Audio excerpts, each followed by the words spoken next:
मराठा आंदोलक मनोज जरांगे पाटील आपल्यासोबत आहेत. दादा, 29 तारखेच्या मोर्चाची तयारी सुरू आहे, कशी तयारी सुरू आहे? गावागावातल्या सगळ्या समाजाच्या पोरांनी एक गाव एक घर एक गाडीचं नियोजन केलं आहे. म्हणजे जी गाडी असेल ते, कोणाकडं मोटरसायकल असेल motorcycle, four wheeler, tractor, tempo, jeep, rickshaw काय असेल त्या पद्धतीनं सगळं पश्चिम महाराष्ट्रात नियोजन चालू आहे. आम्हाला वाटलं होतं तसं पश्चिम महाराष्ट्रात नाही आहे. खूप वातावरण आमच्यापेक्षाही जास्त ढवळलेलं आहे, मराठवाडा आणि विदर्भापेक्षाही जास्त. हे स्वतः मी आता 4 दिवस झाले बघून आलो आहे. आता पश्चिम महाराष्ट्राला आता हा शेवटचा जिल्हा आहे.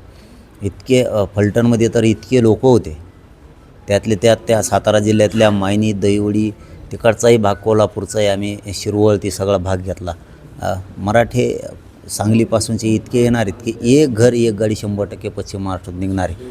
लय मराठी मुंबईत जाणार आहेत. ABP माझाच्या माध्यमातून सांगतो, लय तुफान मराठी आता नाही तर कधीच नाही म्हणतात ना, तशी शेवटची संधी आहे. लईच मराठी मुंबईमध्ये घुसणार आहेत. दादा, आत्ताच राखी पौर्णिमेनिमित्त ज्या परळीहून आल्या आहेत ज्ञानेश्वरी मुंडे यांनी राखी बांधली आहे, काय कसं बघता त्यांच्याकडे? हे बघा, आता ताई वेगळ्या दुःखात आहे आणि न्याय देणं ती राज्याची, बीड जिल्ह्याची लेक म्हणून आपलं सगळ्यांचं कर्तव्य आहे. शेवटी तिचे पोरं उघड्यावरती पडलेत. सुखी चाललेला संसार वनवासी लेकरं करण्याचं काम ज्या लोकांनी केलं त्याला फासावर घालणार आहेत. कारण सोन्यासारखे लेकरं, सुखी संसार चालल्याला त्यांच्या घरावरून उभा नांगर फिरवला आहे लोकांनी, आणि लेकरं तिचे सोन्यासारखे यांनी वनवासी केलेत. त्यामुळं त्यांना फासावर घातल्याची सुट्टी नाही. आणि त्या तपासात कुमावत साहेब आहेत. त्यामुळं पातळात जरी लपला ना, मंत्र्याचा असो, तो खासदार आमदाराचा असो आरोपी, तो कोणाचा पण असू द्या, पंकज कुमावत साहेब त्याला पातळातून धुंडून आणणार, पण फासावरच नेणार. आणि आम्ही आहेत ना, पूर्ण राज्य, सगळ्या जाती धर्मासह सगळेचे सगळे ज्ञानेश्वरी ताईच्या पाठीशी आम्ही सगळे आहेत. दादा, तुम्ही अल्टिमेटम दिला होता. 1 तारखेला बैठक झाली होती बीडमध्ये, आरोपी अटक झाले नाही तर जिल्हा बंद करून. नेमकं आता त्या अल्टिमेटमचं पुढे काय होणार आहे? तपास कुमावत साहेब, आरोपी अद्याप अटक नाही आहे. तपास कुमावत साहेब करत आहेत. आणि गठीत झालेले आत्ता 2-4 दिवस झालेत SIT. आपण त्यांना वेळ दिला पाहिजे. त्यांना डिस्टर्ब होईल, त्याच्यामुळे सध्या आपण हस्तक्षेप करू नये. काय होतं आहे त्यांना थोडे प्रयत्न तर करू द्या, त्यांना आरोपीपर्यंत जाऊ द्या, तोपर्यंत बघू. वाट नाही झालं तोपर्यंत 29 ऑगस्टला मी पण मोकळं होतो. आणि तसं ज्ञानेश्वरी ताईला आणि त्यांच्या सगळ्या कुटुंबाला मी त्याच वेळेस सांगितलं, थोडं 29 ऑगस्टपर्यंत मी या आंदोलनाची तारीख डिक्लेअर झाल्यामुळे इकडे आहे. एकदा रिकामा झालो तर मग त्या मॅटरमध्ये बघतो. बीड जिल्हा उद्या सकाळी बंद करायचा म्हणलं तरी बीड जिल्ह्यातले मराठी आणि सगळ्या जाती धर्माचे लोक सज्ज आहेत. परंतु पुन्हा त्यांना त्यांच्यात हस्तक्षेप केल्यासारखा होईल, तपासाला अडथळा निर्माण झाल्यासारखा होईल. त्यामुळे आपण विश्वास ठेवूयात ना. आणि तो माणूस असा तसा नाही आहे. म्हणजे मी कोणाची स्तुती करत नाही कसल्या पण अधिकाऱ्यांची. तो पंकज कुमावत साहेब एक ग्रेट माणूस आहे. तो म्हणणार नाही हे मंत्र्याचं पोरगं आहे किंवा ह्योले गुंडाचं पोरगं आहे किंवा हाले माणसं मारत होता त्याच्यामुळे मी त्याला नको घ्यायला भीती वाटते. ती गुंडाला खेटणारा माणूस आहे. उलट ती गुंडाला खेटणार आहे. गुंडाशी चॅलेंज स्वीकारणं पंकज कुमावत साहेबाला आवडतं. त्यामुळे हे चॅलेंज स्वीकारणार आहेत महादेवभाया मुंडेंच्या खुनाचं ते. आणि कसला गुंडा असला तरी मध्ये टाकणार आहेत. आपण वेळ दिला पाहिजे म्हणून थोडं आम्ही शांत राहिलो. जिल्हा बंद करणं, राज्य बंद करणं हे आमच्या जनतेच्या हातात आहे. आम्ही ते एका दिवसातही करू शकतो, पण त्यांनाही तपासाला वेळ दिला पाहिजे. आता 3-4 दिवस झाले तपास सुरू आहे.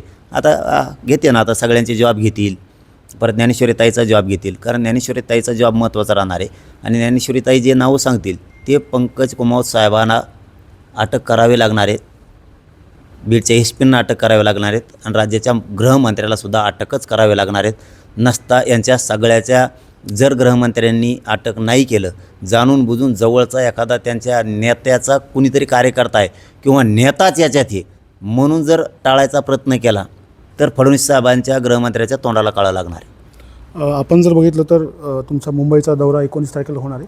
विरोधकांकडून मात्र या दौऱ्यावर टीका करण्यात आली आहे. विरोधकांकडून या दौऱ्यावर टीका करण्यात आली आहे. जे नवनाथ वाघमारे आहेत त्यांनी असं बोलले आज दुपारी बीडमध्ये की तुम्ही घोषणा केली आहे मात्र तुम्ही मुंबईला जाताल की नाही याबद्दल शंका आहे. मी कसल्यावर नाही बोलतो, हे कोणीच माहीत नाही मला. लायकी असणाऱ्या लोकांचे प्रश्न विचारायचे. आपण कोणाला महत्त्व देत नाही. कोणी मला माहीत नाही ते. आणि कसल्याचे प्रश्न कशाला विचारायचा. असा माणूस असा पाहिजे की ज्याने काहीतरी कर्तृत्ववान असावं. कसल्याचे द्यायला आणि मला त्यांना टाईम नाही, मी मुजीत नाही असले लई आहेत माझ्या खिशात. दादा आत्ता बंद दारावर चर्चा झाली आहे, काय नेमकं तुमची झाली मुंडे कुटुंबियांसोबत? नाही, ते ताई पुन्हा पुन्हा तेच दुःख सांगतायत की तपास माझ्या नवऱ्याचा बळी कुणी घेतला, इतकी क्रूर हत्या झाली. हे बघा, ते महाराष्ट्राचे खालीमान घालणारी घटना घडली. त्यातली त्यात गृहमंत्र्यांचे मान जर उंचायचे असेल तर त्यांना आरोपी अटक करावे लागणार आहेत. नसता जी मी म्हणलो तुम्हाला, आपल्यात गावरान भाषेत ग्रामीण भागात म्हणच आहे, जर तपास नाही लावले आणि जवळचे आहेत म्हणून आरोपी सोडायचा जर प्रयत्न केला तर काळतोंड होणार आहे. काळतोंड होणार म्हणजे आपल्याकडे ते शब्द आहे, म्हणजे त्यांना का उल्लंघन नाही घोळशिणार कोणी, ते त्यांची नामुष्की ओढणार आहे, त्यांचा अपमान होणार आहे. राज्याचा चांगला कर्तव्यदक्ष गृहमंत्री म्हणून जे ते वावरतात, तर जर महादेव भैया मुंडेंचे लोक त्यांनी एका नेत्यासाठी जर सोडले तर या वनवासी लेकरं जे ज्ञानेश्वरीताईचे झाले, मग यांना न्याय देणार कोण, हे राज्यापुढं प्रश्न पडणार आणि पुन्हा आंदोलनं राज्यात तीव्र सुरू होणार. नक्कीच हे होते मनोज जरांगे पाटील. आपण बघितलं तर त्यांचं मुंबईतलं आंदोलन असेल किंवा महादेव मुंडे प्रकरण असेल, यांनी संपूर्ण माहिती आपल्याला दिली आहे. स्वानंद पाटील, ABP माझा, अहिल्यानगर. ABP माझा, उघडा डोळे बघा नीट.